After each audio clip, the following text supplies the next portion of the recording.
Hello and thanks for joining us from our studios in Israel. I'm Aaron Porras here with ILTV's Morning Brief.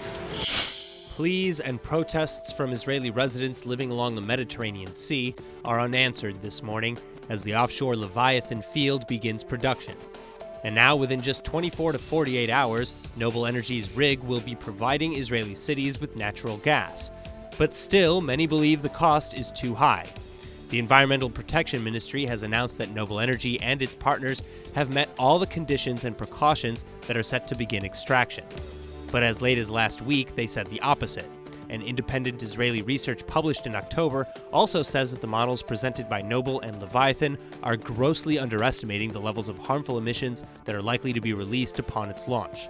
So as these concerns go ignored, many residents of the area south of Haifa have evacuated their homes, and schools are reportedly shuttering as well. New York City is now launching 3 new initiatives to combat anti-Semitism, following a spat of attacks throughout the Jewish holiday of Hanukkah that have left several dead and dozens injured. The NYPD is now planning to increase its presence in Jewish neighborhoods in Brooklyn, and the city will be adding more lighting and security cameras to better protect residents in these areas. The mayor of New York is also creating neighborhood safety coalitions to serve as watchdogs and help the NYPD in its efforts to stop anti-Semitic attacks before they take place. Finally, schools will be adding extra curriculum to focus on stopping hate and to address anti-Semitic hatred among school children. Hate crimes against Jewish people have risen by 37% in the last year and account for more than half of all religious hate crimes in the United States, according to the FBI.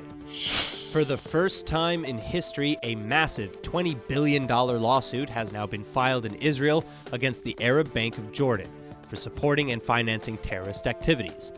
The unprecedented suit is the first against a bank for this type of crime, and it's filed by over 1,100 prosecutors, victims, and family of victims of terror attacks committed between 1995 and 2005. Also, the alleged crimes include financing for terrorist attacks orchestrated by Hamas, the Islamic Jihad, and Fatah, among others.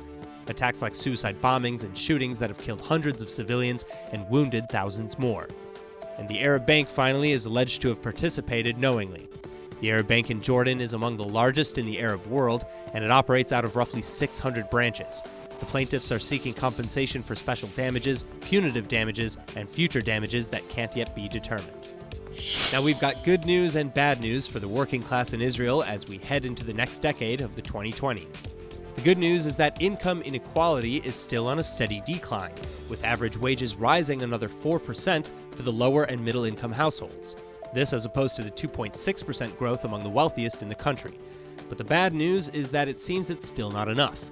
Over a quarter of employed Israelis still say that they struggle on a month-to-month basis, with 22% of respondents saying they were not so successful in covering household expenses, and another 5% saying they're not succeeding at all. But while the report shows that, depending on the career, only 60% are satisfied with their pay, nearly 90% of employees in Israel say that they're satisfied with their work. The study was conducted by the Israeli Central Bureau of Statistics. That's all for now, but for more news from Israel, remember to like ILTV on Facebook and on Instagram, and to subscribe to us on YouTube. I'm Aaron Porras, and see you later with our main daily broadcast from Israel at 2 p.m. Eastern Time.